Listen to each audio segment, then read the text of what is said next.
राधे राधे, जय श्री कृष्णा। कैसे हैं आप सभी लोग? मेरे चैनल में आपका बहुत बहुत स्वागत है। और आज सुबह तो बहुत ही ज़्यादा काम था मुझे, क्योंकि पहाड़ों में लगी है आजकल यहाँ पे बगीचे। जहाँ हमारा बगीचा है वहाँ पे आई थी आज धूप। तो धूप में जो है गद्दे गुद्दे सुखाने के लिए निकालने थे, फिर पूरे कमरों की सफाई वगैरह करके झाड़ू पोछा करके फिर कपड़े भी धोने थे, बेडशीट्स वगैरह। तो बहुत ही ज़्यादा टाइम लग गया और इसलिए मैं तो अपनी क्लिप भी नहीं बना पाई। मुझे बनानी थी आज पहाड़ों की लिंगड़े की सब्ज़ी, लेकिन सब्ज़ी फिर वो मेरे हस्बैंड ने बना दी। इस करके जो है मैं फिर थोड़ा काम में ही व्यस्त रही। और मैं 12 बजे के करीब ही शायद मैं थोड़ा मैंने थोड़ी वेली हुई हूँ, 12 बजे के करीब, सच मानिए आप। और फिर किया मैंने आज जो है नाश्ता, चाय, लंच और इकट्ठा ही कर लिया मैंने, काफ़ी हैवी सा, ताकि दिन को मुझे लंच नहीं करना पड़े। और समझ भी नहीं आ रहा था कि आज की क्लिप जो है क्या डाली जाए। लेकिन चलो जो भी है, हम डेली रूटीन में अपना थोड़ा थोड़ा डालते रहें तो अच्छा ही रहता है। क्योंकि वीडियो जो है फिर सभी बोलते हैं कि डेली डालनी चाहिए वीडियो, लेकिन कई बार समझ नहीं आता कि क्या डालें और क्या नहीं डालें। व्यवस्था भी करनी पड़ती है, पहले कुछ सोचना पड़ता है कि हम क्या डालें, कहाँ से शुरू करें, कैसे डालें। और कई मेरी जानने वाली यूट्यूब बहनें भी है जो यूट्यूबर भी है, और ये भी बोलती है कि हमारे पति देव जी जो है हमें वीडियो डालने नहीं देते। और कई बारी तो ऐसा फ़ोन फ़ोन को भी पटक देते हैं इधर उधर।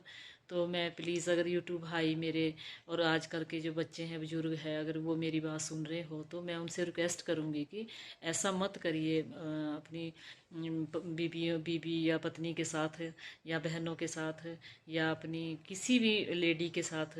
जो भी घर की महिलाएं होती है, जो यूट्यूब को जो है अपना प्लेटफॉर्म मानती है एक, और अपनी आवाज़ जो है जनता तक पहुंचाना चाहती है, वो उसके अंदर जो टैलेंट होता है उसे वो लोगों तक पहुंचाना चाहती है। तो वो कोई भी हो, चाहे वो घर के बुजुर्ग हो, चाहे वो घर की बेटी हो, घर की बहू हो, घर की बुआ हो, या किसी की मासी हो, कुछ भी हो।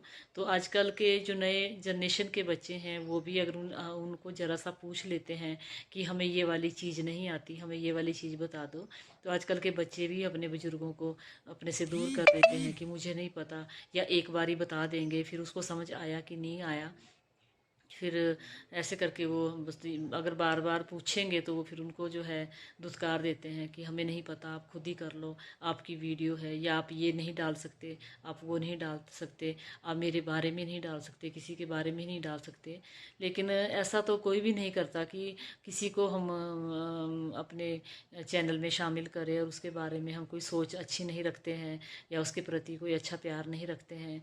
लेकिन एक वो है कि पहले ये चीज़ें नहीं होती थी, औरत के अंदर एक टैलेंट होते थे, कभी वो सिलाई करती थी, कभी वो कढ़ाई करती थी, कभी वो बुनाई करती थी। और आज भी मैंने बहुत ज़्यादा अपनी ज़िंदगी में ऐसे काम करे हैं, बहुत सिलाई कढ़ाई बुनाई, यानी कि आप यकीन नहीं मानेंगे कि मेरे से जो है कोई काम भी छूटा नहीं है। चाहे हमारे से घास कटवा कटवा ले लो, चाहे हमारे से लकड़ी कटवा लो, चाहे हमारे से पशु चरा लो, चाहे हमारे को खेतों में लगवा दो, चाहे हमारे को कपड़े सिलने के लिए लगा दो, चाहे जो जो जहाँ मर्जी लगा दो, चाहे किचन में लगा दो, हम सारे ही काम कर लेते हैं। पर अब ये हो जाता है कि अब थोड़ा जैसे बढ़ती उम्र भी होती है आदमी की, तो थोड़ा कम काम हो जाता है, या फिर पूरा नहीं कर पाते, आदत नहीं रहती। फिर भी मैं कोशिश करती हूँ कि अभी की जो भी काम मेरे हाथों में हो और मैं अपने हाथों से करूँ, उसको और भी ज़्यादा करूँ, उसको और भी ईमानदारी से करूँ। और सबसे पहले तो हमें अपने जो लेडीज़ें हैं, पहले अपनी किचन की तरफ को ज़्यादा ध्यान देना चाहिए। घर में मैं सच मानो तो मैं सबसे अच्छा जो है अपने घर में जो है, मेरा जो मानना है, मुझे सबसे अच्छा, मैं कई बार पढ़ती हूँ कि आपको अपने घर में कौन सा रूम अच्छा लगता है, तो मैं बताती हूँ कि मुझे सबसे अच्छा जो अपने घर में वो किचन लगता है। वैसे तो मुझे बेडरूम, सारे ही रूम अच्छे लगते हैं, लेकिन फिर भी मेरे मन में जो एक बात होती है कि अगर मेरा किचन साफ़ है तो मुझे लगता है कि मेरा पूरा घर साफ़ है, और अगर मेरा किचन साफ़ नहीं है तो मुझे लगता है कि मेरा पूरा घर ही गंदा पड़ा हुआ है।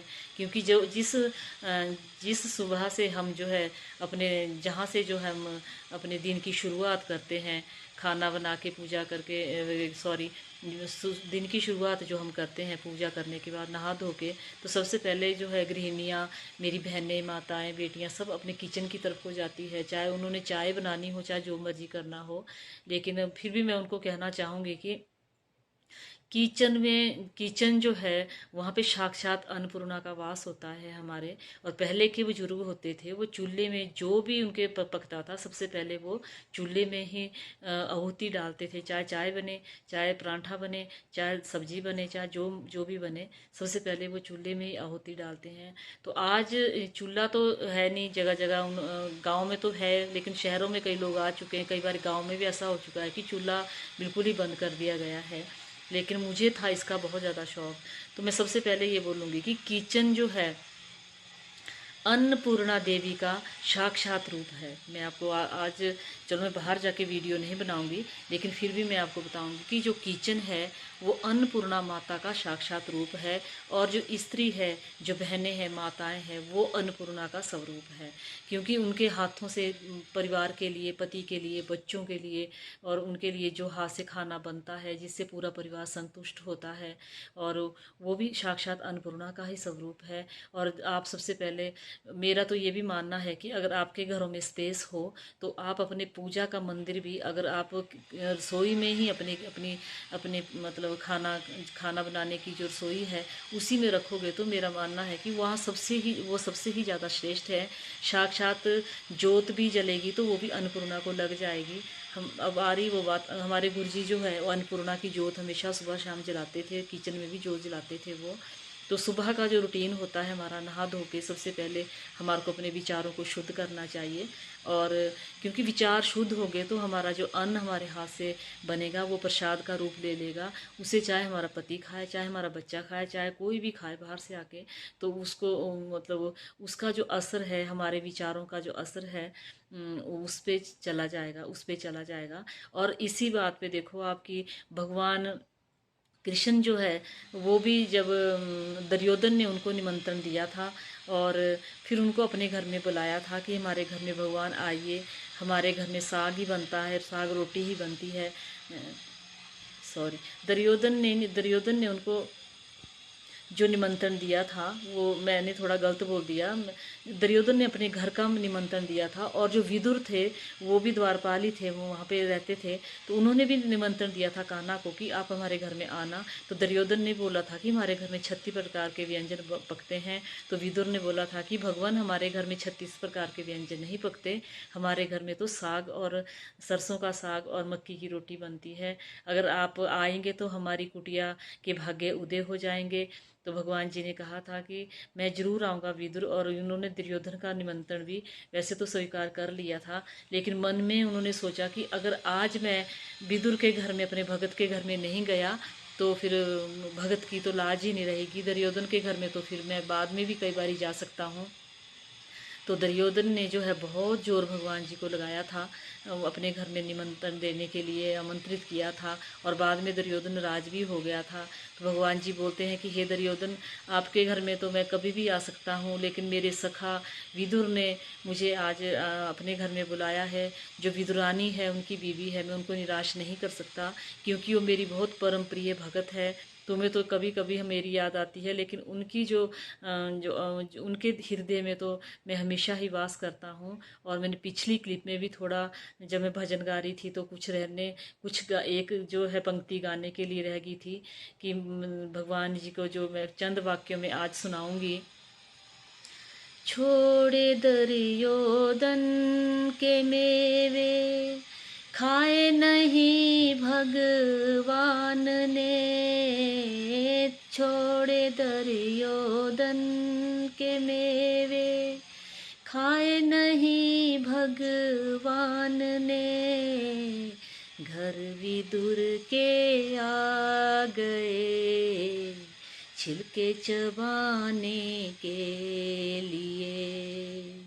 घर विदुर के आ गए, छिलके चबाने के लिए। है जरूरत प्रेम की, हरि को मनाने के लिए। हरि को मनाने के लिए, प्रभु को मनाने के लिए। है जरूरत प्रेम की, हरि को मनाने के लिए। टूटे फूटे देख चावल जब सुदामा मित्र के, टूटे फूटे देख चावल जब सुदामा मित्र के, कैसे ललचाए प्रभु जी तंबुल चबाने के लिए। कैसे ललचाए प्रभु जी तंबुल चबाने के लिए। है जरूरत प्रेम की हरि को मनाने के लिए। तो दुर्योधन के घर में नहीं गए थे हमारे कान्हा जी गए थे विदुर के घर में। और जब विदुर के घर में कान्हा जी प्रवेश करते हैं, मैं यहाँ पे आपको एक कहानी की तरफ को ले जाती हूँ। जब विदुर के घर में कान्हा जी प्रवेश करते हैं तो विदुर को तो पता है कि आज भगवान जी हमारी कुटिया में आएंगे, लेकिन विदुरानी बोलती है कि हे स्वामी, आप जो है बाजार जाइए और मेरे कान्हा के लिए कोई अच्छी सी कोई मेवे है, कोई मिठाई है, कोई माखन मिश्री लेके आइए ताकि मैं कान्हा जी को भोग लगा सकूं। और मैं देखती हूँ कि मैं अपने कान्हा जी को कहाँ बैठाऊंगी। और विदुर जी घर से चले जाते हैं, विदुरानी जी घर में अकेली रह जाती है। और इतने में जो है शंगल बोलते हैं, बाहर जो दरवाजे में लगा होता है शंगल ऐसे छन छन करके आवाज आती है, दरवाजा खटखटाते हैं। तो जैसे ही विदुरानी जाती है और दरवाजा खोलती है तो साक्षात अपने प्रभु को अपने सामने उन्होंने देखा। और जब उन्होंने देखा तो वो अपनी सुधबुद्धि खो गई और वो देखती ही रह गई कान्हा जी को। जैसे वो बिल्कुल उनकी आंखें ही मतलब स्थिर हो गई, जैसे वो झपकाना ही भूल गई और अपने कान्हा जी को देखती रह गई। और फिर कान्हा जी बोलते हैं कि विदुरानी, आप मुझे अंदर बुलाओगे कि मुझे दरवाजे पे ही खड़ा रखोगे आप? तो फिर वो बोलती अच्छा स्वामी आप आइए। और जैसे वो साइड में होते हैं तो कभी वो भगवान जी को आसन पे बैठा रही है, कभी वो पलंग पे बैठा रही है, बोलती यहाँ ठीक नहीं है, यहाँ साफ नहीं है। कभी वो नीचे बैठा रही है, कभी वो ऊपर बैठा रही है, कभी कुछ कर रहे कभी कुछ कर रहे। उनको पता ही नहीं चल रहा कि मैं अपने प्रभु को जो है कहाँ बैठाऊं। अंत में वो एक सिंपल से पटड़े पे, लकड़ी के पटड़े पे आसन छोड़ के वहाँ पे वो भगवान जी को विराजमान कर देती है। और भगवान जी भी मगन होके उनकी उनकी तरफ एकटक होके देख रहे हैं कि मेरे ऐसे भगत भी दुनिया में है। और वो क्या करती है विदुरानी कि अपने आप तो केले के वहाँ पे कुछ केले पड़े थे, तो काफ़ी पहले विदुर जी ले आए थे केले। तो अपने वो क्या कर रही है कि केले के छिलके भगवान जी को खिला रही है और जो अंदर का हिस्सा है उनको बाहर की तरफ को छोड़ रहे हैं। ठहरो विजय, में वीडियो बना रही हूँ। छिलके जो है कान्हा जी को खिला रही है और जो अंदर का हिस्सा है उसको जो है वो साइड में छोड़ रही है। और उसने वो थाली पूरी भर दी और केलों की, और भगवान जी को छिलके ही खिलाती रही। और विदुर जब आए तो इस दृश्य को देख रहे हैं और बाद में बोलते हैं कि हे विदुरानी, ये तुमने क्या किया, तुम कान्हा जी को क्या खिला रही हो? फिर उसको होश आती है तो फिर बहुत रोती है कि मैंने ये क्या कर दिया, अपने भगवान जी को मैंने जो है छिलके खिला दिए और खुद मैंने फल को साइड में रख दिया। तो भगवान जी ने बोला कि ये मेरे लिए छिलके नहीं थे ये विदुरानी, ये मेरे लिए अमृत था जो मैंने तुम्हारे घर में ग्रहण किया है। ये छिलकों वाली बात जो है सदा सदा के लिए अमर हो जाएगी, ताकि भक्त कभी भी संकोच नहीं करे कि भगवान को किस बात का, किस चीज़ का या किस छिलकों का, चाहे फल का, चाहे किसी भी चीज़ का वो भगवान को भोग लगा सकते हैं। तो आज मैंने ये जो वीडियो आपके सामने रखी थी, ये इसीलिए रखी थी कि हमारी जो घर का जो किचन होता है वो सबसे स्वच्छ होना चाहिए। हमारा चूल्हा जो है सबसे स्वच्छ होना चाहिए। और सबसे पहले जो है हम जो भी हम बनाते हैं उसको हम सबसे पहले अग्नि को प्रदान करें, क्योंकि अग्नि जो होती है उसमें आहुति दे। अग्नि जो होती है वो देवताओं का मुख होता है। अगर हम अग्नि को अपनी जो चीज़ बनाने से पहले उसको अर्पण करते हैं तो सभी देवी देवताओं को जो है भोग लग जाता है। इसी के साथ जो मैं अपनी जो है कहानी को यहीं छोड़ती हूँ। आपको कैसी लगी होगी ये विदुर और भगवान जी वाली कहानी जो मैंने आपको सुनाई, और ये भी मैंने जो आपको बताया कि हमारे घर में सबसे श्रेष्ठ कॉर्नर और सबसे साफ़ सुथरा कॉर्नर या रूम कौन सा होना चाहिए, ये भी मैंने आपको बताया। देखो आज घर में कितना काम। ये देखो मैंने कितना सारा काम किया था। सारे ही गद्दे गुद्दे सुखा के मैंने अंदर रख दिए हैं, सारे कपड़े कुपड़े धो के। तो इसी में ही सारा टाइम जो है मेरा सवेरे का निकल गया था और मैं अपनी क्लिप नहीं बना पाई थी। तो आज मैंने सोचा कि अपने कृष्ण की ही कहानी सुना देती हूँ। और सामने का नज़ारा देखो आप, कैसा लग रहा है, ये कैसे लग रहे हैं बगीचे। ये जहाँ हमारा बगीचा भी वहीं सामने है, कैसा लग रहा है वो पहाड़ जो डिस्ट्रिक्ट शिमला के ननखड़ी में ये सारे पहाड़ आते हैं। देखो कैसे लग रहे हैं चारों तरफ के लिए। ये आपको मैं हर रोज़ अपनी क्लिप में बताती हूँ। ये देखिए, आपको कैसी लगी होगी ये मेरी कहानी छोटी सी कान्हा जी की। सुनी तो आपने बहुत बारी होगी, लेकिन चलो अपना अपना अनुभव है। जितना भी कान्हा जी को सुना जाए, जितना भी अच्छे विचारों से हम टकराएंगे, अच्छे विचारों को सुनेंगे, हमारा हमारा और भी ज़िंदगी में कार्य करने की क्षमता और भी ज़्यादा बढ़ जाती है और हमें बहुत ज़्यादा भगवान जी से आशीर्वाद भी मिलते हैं। कभी कभी भगवान जी को भी अपनी वीडियो में शामिल कर लेना चाहिए, क्योंकि हम रंग बिरंगे नज़ारे सब कुछ, अपनी स्टोरियाँ, अपने दुख वगैरह सब सुनाते हैं, खुशी भी सुनाते हैं। लेकिन भगवान जी को भी कभी कभी, भगवान जी को भी अपनी कहानियों में, अपने ब्लॉग में मैं शामिल करना चाहूँगी कभी कभी। और इसी के साथ ही मैं आज की जो वीडियो को यहीं विराम देती हूँ। राधे राधे, जय श्री कृष्ण।